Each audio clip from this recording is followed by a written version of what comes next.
राधे राधे मेरी फैमिली। अगर आप भी बाहर का पनीर खाना पसंद नहीं करते हैं, घर पर पनीर बनाना चाहते हैं या फिर घर पर पनीर बनाते हैं और वो सही नहीं बन पाती है, अच्छे से क्यूब्स नहीं बनते और वो चिपचिपी सी बन जाती है। जब हम उसे बनाते हैं तो वो च्यों जैसा बनना शुरू हो जाता है या फिर मेल्ट हो जाता है। तो अगर कोई भी दिक्कत आती है और घर पर आप पनीर बनाना चाहते हैं तो ये रेसिपी आपके लिए है।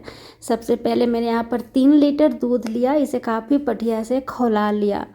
जब अच्छी तरीके से बॉयल हो जाए तब गैस से नीचे रखेंगे और इस तरीके से हल्का सा इसका जो भाप है ना, इसे हटा लीजिएगा और हटाने के बाद इसे थोड़ी देर के लिए ठंडा होने के लिए छोड़ देंगे। अगर इसी टाइम आप इसे फाड़ेंगे ना दूध को, तो वो पनीर जो है ना वो मतलब मोजरेला चीज़ जैसा बन जाएगा, ठीक है ना। तो थोड़ा सा ठंडा होने के लिए रख दीजिएगा। यहाँ पे मैंने लिया है आधा कप वाइट विनेगर यानी कि सिरका और आधा कप पानी, 1 कप में मैंने मिक्स कर दिया। और अब यहाँ पे ना दूध जो है ना वो भी ठंडा हो गया है। मैंने करीब 15 मिनट के लिए छोड़ दिया था दूध को ठंडा होने के लिए। आप देख सकते हैं भाप अभी भी निकल रहा है इसमें, लेकिन बहुत ज़्यादा नहीं निकल रहा है।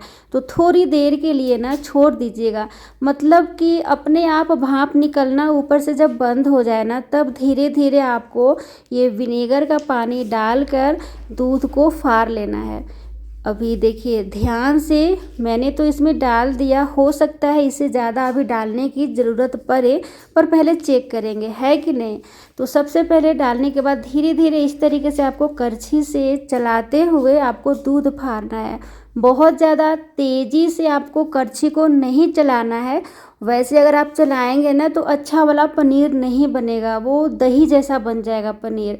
तो छोटी छोटी सी स्टेप्स होते हैं जो कि आपको बहुत ही ख्याल रखना पड़ेगा, तभी जाकर आपको मार्केट जैसा पनीर बन पाएगा घर पर। अब देखिए मैंने बहुत देर तक चला लिया है, लेकिन फिर भी बहुत अच्छे से भी दूध जो है ना वो नहीं फटा है। तो मैं क्या करूँगी ना, इसमें थोड़ा सा और वाइट विनेगर डालूँगी।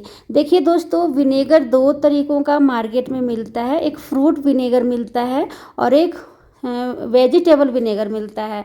तो आपको लेना है वेजिटेबल विनेगर, उसी को कहते हैं वाइट विनेगर, हिंदी में इसे सिरका कहा जाता है। तो इस तरीके से आपको थोड़ा थोड़ा और वाइट विनेगर को डालना है और डालने के बाद फिर से हल्के हल्के करछी से आपको इस तरीके से घुमाते जाना है। जैसे जैसे ये फटेगा वैसे वैसे आपको दिख जाएगा।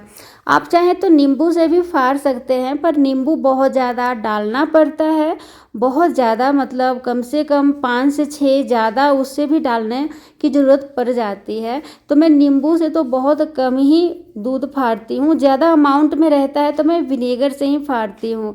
विनेगर सस्ता भी पड़ता है और जल्दी ये फट जाता है। देखिए दूध जो है ना काफ़ी बढ़िया से फट गया है, लेकिन ये अभी काफ़ी गर्म है। आप चाहें तो इसी टाइम इसे छान कर पनीर बना सकते हैं, पर बहुत ज़्यादा गर्म होता है ना, इस वजह से मेरे को बहुत दिक्कत आती है। मेरे को पसंद नहीं आता इतना गरम गरम दूध को मतलब दूध से पनीर निकालना, इसलिए मैं थोड़ी देर के लिए नहीं इसे छोड़ देती हूँ ठंडा होने के लिए। करीब करीब मैं आधे घंटे छोड़ूंगी। खूब अच्छे से जब ये ठंडा हो जाए ना, तब मैं इसका पनीर बनाना स्टार्ट करूँगी। तो देखिए आधा घंटा हो गया है। अब ये देखिए काफ़ी बढ़िया से जो पनीर है ना वो भी नीचे जाकर बैठ गया है और पानी जो है वो ऊपर आ गया है। तो मैं इसे ना छान कर अलग कर लूँगी। ये जो पानी है ना, इस पानी को बहुत सारे लोग आटा गूंदने का काम करते हैं, पर मैं तो बिल्कुल नहीं गूंदती हूँ, क्योंकि वो खट्टा सा टेस्ट आ जाता है विनेगर होने के कारण। मैं प्लांट में डाल देती हूँ। जैसे आपके घर में कोई भी प्लांट है ना, जैसे छोटे छोटे से पौधे अगर आप बागवानी करते हैं तो उस वाले में आप डाल सकते हैं, साग में, तुलसी पौधा में, एलोवेरा में, है कि नहीं, तब अच्छा भी रहता है। अब पानी मैंने छान लिया, उसके बाद यहाँ पे मैं इसे ठंडे पानी से धो रही हूँ। यानी कि ये जो पनीर है ना, मैंने सिरका से फाड़ लिया था ना, तो पनीर जो है वो खट्टा खट्टा सा टेस्ट आएगा, इसलिए थोड़ा सा ना इसे पानी से धोना काफ़ी ज़रूरी हो जाता है। तो इस तरीके से आप अच्छे से धो लीजिएगा ताकि पनीर जो बने वो खट्टा ना बने। देखिए कितना परफेक्ट जो है ना पनीर बनकर तैयार है और बहुत ज़्यादा अमाउंट में भी है और बहुत अच्छा वाला पनीर बना है। अब इस पानी को भी मैं काफ़ी बढ़िया से छान लूँगी।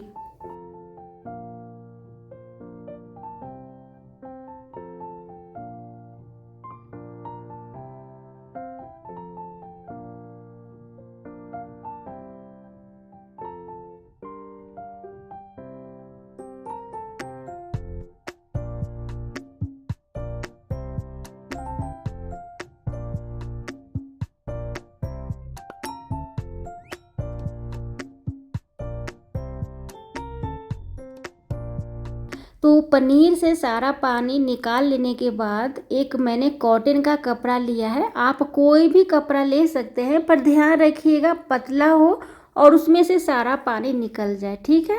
तो फिर मैंने इस कपड़े के ऊपर मैंने पनीर रख दिया। थोड़ा सा मैं दबा रही हूँ और अच्छे से शेप दे रही हूँ हाथों से ही, और मैं पतला सा बनाऊंगी, ज़्यादा मोटा नहीं।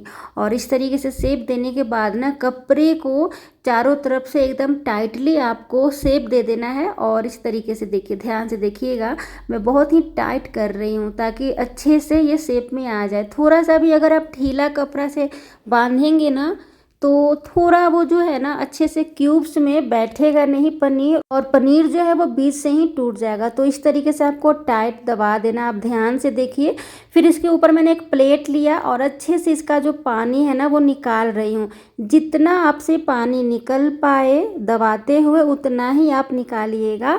उसके बाद का प्रोसेस मैं बताती हूँ। तो इस तरीके से आपने किया, एक्सेस पानी निकाल कर फेंक देना है।